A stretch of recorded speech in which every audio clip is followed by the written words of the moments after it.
नूंह जिले के बडेड़ गांव की मौजूदा सरपंच शबाना बानो को महिलाओं के हित में बेहतर कार्य करने पर स्वतंत्रता दिवस के मौके पर गुरुग्राम के ताऊ देवीलाल स्टेडियम में उप मुख्यमंत्री दुष्यंत चौटाला की ओर से स्कूटी देकर सम्मानित किया गया।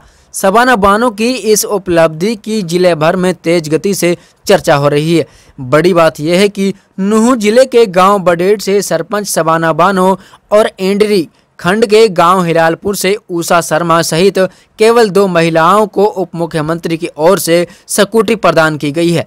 सम्मानित होने के बाद घर पहुंचने पर सरपंच शबाना बानो का जेतल का बडेड़ व मल्लाह का सहित आसपास के सैकड़ों गांव ने मल्लाह का मोड़ पर फूल मालाओं से जोरदार स्वागत किया। इसके बाद मल्लाह का मोड़ से सैकड़ों ग्रामीणों के काफिले के साथ सरपंच शबाना बानो को बडेड़ गाँव के लिए रवाना किया गया। ATV हरियाणा से बातचीत के दौरान शबाना बानो ने बताया कि बडेड़ गांव पिछड़े हुए गांव में आता है, इसके बावजूद भी उन्हें बड़ी उपलब्धि के लिए चुना गया है, जो कि बडेड़ गांव ही नहीं पूरे जिले वासियों के लिए बड़ी बात है। उन्होंने बताया कि जिस दिन गांव वालों ने उन्हें सरपंच प्रतिनिधि के रूप में चुना था, उन्होंने उसी दिन मन में ठान लिया था कि उनका पहला उद्देश्य शिक्षा को बढ़ावा देना होगा। शबाना बानो ने कहा कि अब लोग जान चुके हैं कि पढ़े लिखे व्यक्ति को ही प्रतिनिधि के रूप में चुनना चाहिए। देखिए ये रिपोर्ट। मेरा नाम शबाना बानो है। शबाना बानो जी, सबसे पहले तो ATV हरियाणा की तरफ से आपको बहुत बहुत बधाई। तो आज आपको उप मुख्यमंत्री की तरफ से सम्मानित किया गया है। क्या कहेंगे, जिले में शायद मुझे लगता है कि पहला गाँव है जिसमें आपकी पंचायत को सेलेक्ट किया गया है और आपको सम्मानित किया गया है स्कूटी देकर के। क्या कहेंगे इसके बारे में, किस तरीके से जो 5 साल की उपलब्धियां रही, क्या कहेंगे? आई थिंक ये हमारे पूरे क्षेत्र के लिए, पूरे मेवात के लिए, इस डिस्ट्रिक्ट के लिए और स्पेशली हमारे गांव के लिए, क्योंकि बडेड़ जो गांव है वो बहुत ही बैकवर्ड गांव में आता है। तो उस गांव की सरपंच होने के नाते मुझे इस चीज़ के लिए चुना गया है, तो ये एक बिग अचीवमेंट है हम सब के लिए। इस तरीके से लगभग 5 साल का कार्यकाल खत्म होने जा रहा है। शिक्षा की हम बात करें तो मेवात एक पिछड़ा हुआ इलाका माना जाता है। यहाँ अधिकतर लोग बेटियों को पढ़ाने से झिझकते हैं। किस तरीके से लोगों को जागरूक करेंगे और समाज के प्रति क्या कहेंगे ताकि बेटियों को ज़्यादा से ज़्यादा पढ़ाया जा सके?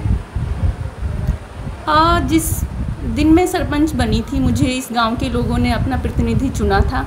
उसी दिन मैंने ये डिसाइड कर लिया था कि जो मेरा मुख्य काम होगा वो शिक्षा को लेके ही होगा। तो मैंने यहाँ पे रह के स्कूल, मतलब मैं पर्सनली जाती थी, मैं वहाँ के बच्चों से बातें करती थी।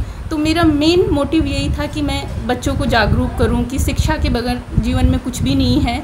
तो यही है कि मुझे ऐसा चेंज मिला इन सब चीज़ों को देख के कि जहाँ पहले बहुत कम रेशो था, गर्ल्स को लोग भेजते नहीं थे स्कूल्स, अब वो काफ़ी बढ़ा हुआ है और लोग इस बात को समझने लगे हैं कि हमें अपने बच्चों को पढ़ाना चाहिए।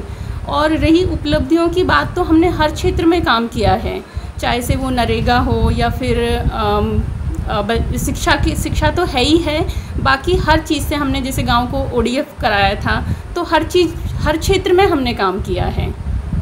बाकी रिजल्ट आप लोगों के सामने है कि आज मुझे बिना किसी अप्रोच के इस चीज़ के लिए चुना गया है, तो मतलब हमने कुछ तो काम किया है। मैं ये नहीं कहती कि हम एकदम टॉप पर पहुंच गए, लेकिन प्रयास अभी भी जारी हैं और वो जारी रहेंगे। लोग ये समझने लगे हैं कि अगर हमारा प्रतिनिधि पढ़ा लिखा हो, वो लोगों को जागरूक करने में सक्षम हो, तो हमें उसे मौका देना चाहिए और उसको आगे बढ़ने के लिए उसको अप्रिशिएट करना चाहिए। गांव वालों ने भी भारी संख्या में आपका स्वागत किया है फूल मालाओं से, क्या कहेंगे? ये बहुत खुशी की बात है कि वो सब लोग इस चीज़ को लेके खुश हैं। मैं पर्सनली बहुत खुश हूँ, लेकिन मेरी पर्सनली खुशी बहुत, मतलब मैं बहुत उस चीज़ को मायने नहीं देती हूँ, क्योंकि ये सब लोगों के लिए है। ये खुशी इस गांव के लोगों के लिए और इस पूरे क्षेत्र के लिए है कि मेवात से कोई आज सरपंच यहाँ तक पहुँचा है कि उसको इस लेवल पर चुना गया है। जाते जाते एक और आखिरी सवाल, ATV हरियाणा के माध्यम से जितने भी लोग आपको देख रहे हैं, वही बात रुक कर आते हैं शिक्षा के ऊपर, किस तरीके से लोगों के लिए संदेश देना चाहिए? मैं यही संदेश देना चाहूँगी कि आप अपने बच्चों को पढ़ाएं, मेन चीज़ मेरा मैंने शुरुआत इसी से की थी, और मैं अभी भी यही कहूँगी कि अपने बच्चों को आप स्कूल भेजें और शिक्षा पे ज़्यादा से ज़्यादा ध्यान दें आप। और बेटियों के लिए स्पेशली मैं बोलना चाहूँगी कि बेटियों को आप रोकें नहीं, उनको स्कूल भेजें।